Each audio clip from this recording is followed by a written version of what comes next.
नमस्कार, न्यूज आप तक में आपका स्वागत है। मैं पुण्य विश्वास बढ़ते अपनी खबरों की ओर। हम चलते हैं कदमतला उत्तरा के पंचायत भवन की ओर, जहां पर लोगों को बिजली कटौती की वजह से बहुत सी दिक्कतों का सामना करना पड़ रहा है। बिजली कटौती होने के बावजूद भी बिजली के बिल में कोई कटौती नहीं हो रही है, बल्कि बिजली के बिल में बढ़ोतरी हो रही है। आप देख सकते हैं न्यूज आप तक की ओर से यहाँ के जो बिजली के खंभे हैं वे जर्जर हालत में हैं, जिससे कि कभी भी बड़ी हादसे हो सकते हैं। इसी विषय में देखते हैं हमारे संवाददाता सन्नी के साथ। नमस्कार, मैं सनी, न्यूज़ अब तक में आप सबका स्वागत है। और इस वक्त मैं कदमतला में और हमारे साथ यहाँ के जिला परिषद मिस्टर वाशु जी है, वो हमारे साथ में है। तो आइए हम इनसे जानते हैं कि यहाँ के इश्यूज़ के बारे में जानते हैं, क्योंकि लोगों ने इन्हें चुन कर यहाँ लाया है। और सर, मैंने ये भी देखा है यहाँ पर जैसे इलेक्ट्रिसिटी डिपार्टमेंट, इसका भी बहुत ज़्यादा इशू है। करंट यहाँ रहता नहीं है, लोगों को बहुत दिक्कत होती है, लेकिन करंट नहीं रहता है लेकिन बिल बराबर आता है। और किसी का मैं दिन को यहाँ घूम रहा था, रिपोर्टिंग कर रहा था, तो मुझे कुछ लोगों ने कहा कि जितना करंट रहता नहीं है बिल उससे ज़्यादा आता है। 1200 रुपया 1300 रुपया बिल आता है। तो इसके आप इस विषय में आप क्या कहना चाहें कि आपने यहाँ के जो जेई है आपने उनसे बात की है? हाँ, इस विषय में पहले देखिए, पिछला महीना मेरे पास 2 बंदा आया था। एक का 2700 रुपये आया था, 2700 बिल, और एक बंदा का आया था 5600 रुपया। दोनों डोमेस्टिक मीटर है, और उसमें ना मैंने उनका दोनों का घर का ये किया है। एक का घर में 3 फैन है और 2-4 LED बल्ब है, उसमें 5600 रुपये नहीं आ सकता है। और दूसरे का जो है वो भी 1 फैन और 2 लाइट ऐसा कुछ है, उसका भी ऐसा है। और बाकी कल भी मेरे पास से आड़ाजिक से एक केस आया था और इलेक्ट्रिसिटी ऑफिस में, उनका भी ऐसा 1200-1300 रुपया है। तो बिल में जो अनियमितता है, इलेक्ट्रिसिटी डिपार्टमेंट में कहा था कि ये जो मीटर लग जाएगा, बड़ा मीटर लग जाएगा, उसमें आपका चिप सिस्टम होगा, उसमें आपका सिम कार्ड सिस्टम होगा, 4G होगा, बिल आपका जितना उसमें मीटर बताएगा उतना वो जो हैदराबाद जाके फिर आपका मोबाइल में आएगा। वो ऐसा कुछ नहीं रहा है, बराबर बिल अब मोबाइल में आ रहा है, लेकिन वो जो अमाउंट आ रहा है उसमें मुझे हैरानी है। और रही बात दूसरी वोल्टेज की, ये वोल्टेज तो शाम होते होते अभी आप चलेंगे अगर बम्बू टिगरी, अब चलिए वहाँ पे बिजली है कि नहीं, वो मोमबत्ती जला के देखना पड़ेगा। वोल्टेज की समस्या है, इसका बहुत बड़ा कारण है इस यहाँ का ट्रांसफार्मर। ये जब यहाँ में सेटलमेंट हुआ था, वो जो करंट यहाँ से लेकर के आए थे तभी का ट्रांसफार्मर है। एक भी नया ट्रांसफार्मर परचेज नहीं हुआ है।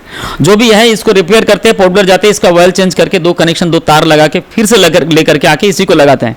उसमें अगर 200 मेगावाट या 200 वाट जो भी उसका लिखा है उसका पावर, उसमें सप्लाई 50 का ही आएगा। तो अभी मार्केट का परसों मार्केट का जो ट्रांसफार्मर वो जल गया था, वो चेंज किया है। तो ये मार्केट के ठीक पीछे जो सब्जी यहाँ भी जल गया था, वो चेंज किया है। वो बुरुम्बली में जो था वो लाके यहाँ लगा दिया, यहाँ का लेके बुरुम्बली में ये कर दिया है। नया कुछ लगा नहीं है, वहाँ का जो लगा है वो भी आके मार्केट का अंदर में वोल्टेज नहीं है। और आप सोचिए, ब्रिज बनने का बाद में 12 टन एक ऐसा जगह है जहाँ आपका फॉरेस्ट लैंड ज़्यादा है और कमर्शियल एक्टिविटी का जगह बहुत कम है। 12 टन फुल्ली कदमतला का ऊपर में डिपेंडेंट है कि कमर्शियल एक्टिविटी, वेल्डिंग से लेके जितना इंडस्ट्रियल वर्क्स का, वो कदमतला का ऊपर में ज़्यादातर डिपेंडेंट है। तो ये 4 पंचायत में अगर वोल्टेज यहाँ नहीं रहेगा तो आप सोचिए, जो ये लोग जो अपना इंस्टॉलेशन लगाया है, जो दुकान लगाया है, जो रोजगार इंडस्ट्रियल सेक्टर से आ रहा है, उसका डेवलपमेंट तो छोड़ दीजिए, जो लोग लगा के बैठे हैं उसका रोजगार आना भी संभव नहीं है। तो इलेक्ट्रिसिटी डिपार्टमेंट को खास तौर पे ध्यान देना पड़ेगा। यहाँ में एक 1000 kV का एक जनरेटर लगाने का बात था, तो वो तो किस्से कहानी में रह गया।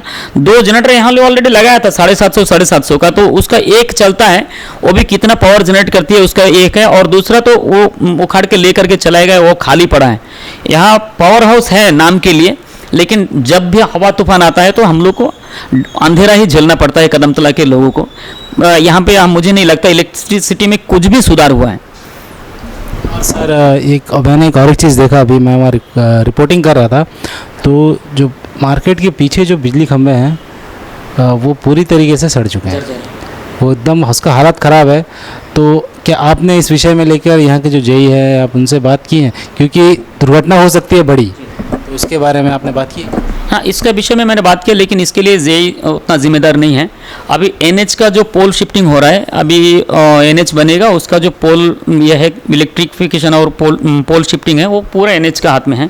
इलेक्ट्रिसिटी अभी वो पोल शिफ्टिंग नया पोल लगाने जाएगा, तो NH जो अलग से अपना पोल बिछा रहा है, तो वो पोल आके आपको ऑलरेडी शिफ्ट हो जाएगा और काम भी चल रहा है उत्तरा से लेके कुछ कुछ जगह में खाली कदमतला में, ये बाजार के अंदर के थोड़ा जगह ही सिर्फ बाकी है, बाकी जगह हो गया।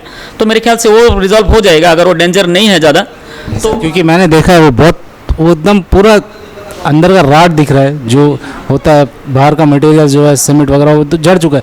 वो कहीं अगर कोई सॉलिड बंदा जाकर वो जोर से धक्का मार दे तो वो गिर जाएगा, तो उससे बहुत बड़ा इंसिडेंट हो सकता है सर यहाँ पे, क्योंकि आपके मार्केट ठीक पीछे है, अगर वहाँ गिर गया फायर लग सकता है। तो इसमें आप नहीं, जैसा आपका नॉलेज में तो है ही, क्योंकि कल ही अगर ट्रांसफार्मर कल ही शिफ्टिंग किया है तो ज़रूर खंबा भी कुछ देखा होगा, ऐसा तो नहीं है ट्रांसफार्मर को कोई देखा है खंबा के लिए आंख बंद करके था। तो हमारा जो यही साहब है यहाँ के, उनका संज्ञान में तो ज़रूर होगा। और मेरे ख्याल से टेक्निकल साइड कौन सा क्या करना चाहिए ये उनका ज़्यादा उनका ये होगा। हम लोगों ने टाइम टू टाइम हम लोग बताते रहते हैं, और ज़्यादातर डिपार्टमेंट भी हम मुझसे ज़्यादा चिढ़ जाता है कि एक हर मैटर में फ़ोन करता है। देखिए एक चीज़ क्लियर है, जनता ने हम लोग को चुना है जवाब देने के लिए, और हम लोगों को जवाब जब तक डिपार्टमेंट हम लोगों को जवाब नहीं देगा हम लोग जनता को बोलेंगे क्या? तो पीआरआई का फिर कोई मतलब ही नहीं है। वो फुटपाथ बनाना तो जे यही अपॉइंट कर देते, जिला परिषद प्रधान बनाने के लिए तो ज़रूरत नहीं था। जब अगर पीआरआई बनाने का मतलब है जनता को जवाब देने के लिए, हम लोग आखिरी स्टेज में पीआरआई बनाते हैं, वो पंचायती राज इंस्टीट्यूशन है, उसका जवाब देने के लिए। इसीलिए डिपार्टमेंट हम लोग को सहयोग करना पड़ेगा, और डिपार्टमेंट का सेवा दुरुस्त करना ही पड़ेगा। अगर नहीं कर रहा है तो ये मुझे एडमिनिस्ट्रेशन को ध्यान देना पड़ेगा इसे। और इस वक्त मैं हूँ कदमतला का लोकल मार्केट, जो यहाँ पे छोटा सा एक मार्केट है यहाँ के लोगों के लिए। तो अभी हमारे साथ कुछ दुकान वाले हैं। एक भैया, आपका नाम बताएंगे? अभिलाष मंडल। अभिलाष मंडल जी है। तो यहाँ पे लोड सेटिंग का बहुत ही बड़ा समस्या है। करंट ऐसे जाता आता खाली घड़ी घड़ी जाता रहता। इस तरह है कि हम लोग का बल्ब सब चला जाता, कभी कुछ फैन का कुछ गड़बड़ हो जाता, कोई कुछ इलेक्ट्रॉनिक सामान गड़बड़ हो जाता। मेरा ये सीसीटीवी एक बार खराब हो गया। ये करंट खाली आना जाना का पीछे, बार आने जाने के पीछे आपका सारा सामान जो इलेक्ट्रॉनिक सामान है वो सब नाश होता है। और यहाँ करंट कितने देरी के लिए जाते हैं? कितना देरी बोलने से आपका ये 10 मिनट चलता, 5 मिनट बंद, 5 मिनट चलता, 10 मिनट बंद। जैसा ये भी सुनने मुझे आया है कि 3-4 दिन तक यहाँ कंटिन्यू करंट नहीं था। हाँ, ये तो अभी बीच में मतलब अभी से 15 दिन पहले इस तरह था। कितने दिन तक नहीं था? 3 दिन नहीं था। 3 दिन यहाँ करंट नहीं था। तो आप लोग बिना करंट के हाँ, बिना करंट में हम लोग को थोड़ा मोमबत्ती जला के जो चलता था। और जो मुझे ये भी सुनने में आया है कि करंट तो नहीं रहता है लेकिन बिल ज़्यादा आता है, क्या ये भी सही बात है? अभी उसका बिल तो जो आता है इस हिसाब से अब हम लोग को करंट जाने से भी जिस तरह, नहीं जाने से भी उस तरह है, रहने से भी उस तरह है। तो ये जैसे दुकानदार भैया है वो बता रहे हैं कि यहाँ करंट आता कुछ देर के लिए और जाता बहुत देरी के लिए है। तो इससे हम और भी आगे हम बात करेंगे लोगों से, और भी लोगों से जानेंगे कि एक्चुअली में क्या प्रॉब्लम हो रहा है। और ये भी शायद सुनने में आ रहा है कि यहाँ पर इलेक्ट्रिसिटी डिपार्टमेंट में जो लेबर की कमी है।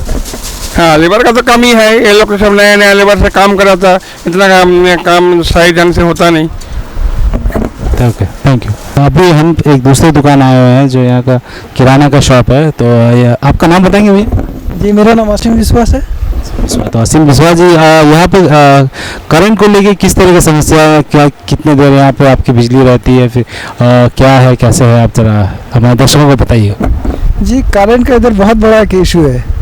करंट यहाँ दिन भर में बोलने से 5-6 घंटे तो कटिंग कर ही लेता जब भी लेता। और ये हम लोग का दुकान का नज़दीकी, बहुत नज़दीकी एक ट्रांसमीटर है।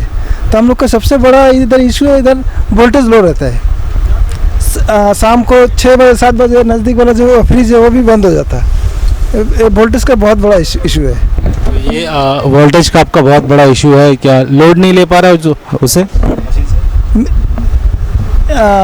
शायद इसी का प्रॉब्लम हो सकता है।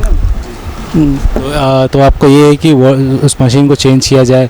और यहाँ पर ये भी सुनने में मुझे आया कि जो इलेक्ट्रिसिटी डिपार्टमेंट पे स्टाफ की कमी है क्या? हाँ, वो ये तो कमी है, एक कमी है। कितना उसमें 1, 2, 3 कितने आदमी काम करते हैं यहाँ पे फिलहाल? लाइनमैन कितने हैं? एक ही है? लाइनमैन एक ही है, एक ही उसका वो कहाँ तक देखता है वो? ये देखिए पूरा एरिया एक ही लाइनमैन है। उत्तरा शांतनु कदमतला में एक ही लाइनमैन है, और कोई ऐसा नहीं? लाइनमैन एक ही है, खाली एक ही। साथ में काम करने वाले स्टाफ वो भी है या वो अकेला करता है? साथ में कोई लेबर आता है, इलेक्ट्रिसिटी का कोई लेबर आता है। तो यहाँ पर एक ही लाइनमैन है, लाइनमैन और होना चाहिए या अलग अलग जगह पर अलग अलग एरिया के हिसाब से लाइनमैन होता है। तो जैसा ये भैया ने हमें बता रहे थे, वोल्टेज की कमी है शायद। जो यहाँ पर मशीन जो सामने बैठा के रखा है शायद वो लोड नहीं ले पा रहा या मशीन पुराना हो गया, ये तो हम नहीं बता पाएंगे। अभी चेंज किया है, चेंज लेके गया लेकिन दोबारा नहीं बैठाया। 2 दिन हो गया, इधर से एक ट्रांसमीटर उठा के लेके गया, अभी तक नहीं बैठाया। तो हाँ, ये जो कह रहा है कि अभी तक बैठाया नहीं गया है, तो उसके वजह से यहाँ पर जो वोल्टेज का प्रॉब्लम होता है, उनका फ्रिज नहीं चल पा रहा है, तो ये भी एक समस्या है। तो इस चीज़ को भी देखना चाहिएगा एडमिनिस्ट्रेशन को, और यहाँ का जो एलसी डिपार्टमेंट है उसे इस चीज़ को देखना चाहिएगा। तो हम मेरे पीछे यही ट्रांसमीटर जो है, इसी की मैं बात कर रहा था। बहुत पुराना हो चुका है, आप खंबा भी देख सकते हैं। कितना खंबा, मैं कैमरामैन को बोलूँगा थोड़ा खंबा पे आप ध्यान देंगे। ये खंबा देखिएगा, एक किसी दिन बड़ी दुर्घटना हो सकती है, तो इस चीज़ को ध्यान में रखे काम करना होगा। कि खंबा एकदम, कैमरामैन आप आगे आ जाइए प्लीज़। ये जो खंबा है देखिए पूरी तरीके से सड़ चुका है। कैमरा को बोलूँगा थोड़ा दिखाइएगा अच्छे से। पूरी तरीके से सड़ चुका है, ये कभी भी गिर सकता है और यहाँ पर कुछ भारी एक्सीडेंट हो सकती है। तो इस चीज़ को देखकर इन्हें वक्त रहते इसे संभाल लेना चाहिए, नहीं तो कुछ बड़ी दुर्घटना हो सकती है। अंडमान से जुड़ी सभी छोटी बड़ी खबरें देखने के लिए हमारे अपने न्यूज आज तक यूट्यूब चैनल को सब्सक्राइब करें और बेल आइकॉन प्रेस करना ना भूलें। हमारा अपना न्यूज आज तक, अब सच देखेगा अंडमान।